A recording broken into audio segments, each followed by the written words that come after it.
দালালকে 2000 টাকা দিতে গেলে কষ্ট লাগে না, কিন্তু ইমামকে গরু জবাই করে 500 টাকা দিতে গেলেই কেন জানি বুকটা ভার হয়ে যায়।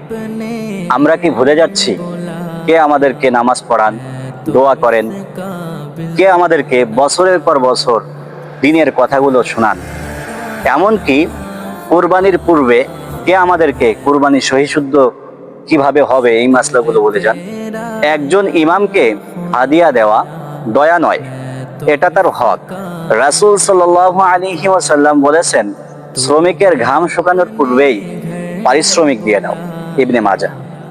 একটু ভাবুন, আমরা কাকে খুশি করতে টাকা দিচ্ছি আর কাকে ভুলেই যাচ্ছি। আপনি কি ভাবছেন কমেন্টে লিখে জানাবেন। আর যারা দিন ও সম্মান দুটোই ভালোবাসেন তাদের সঙ্গে এই ভিডিওটা শেয়ার করুন। প্রশ্ন করাটা দোষ নয়, বরং দায়িত্ব। शुक्र तेरा या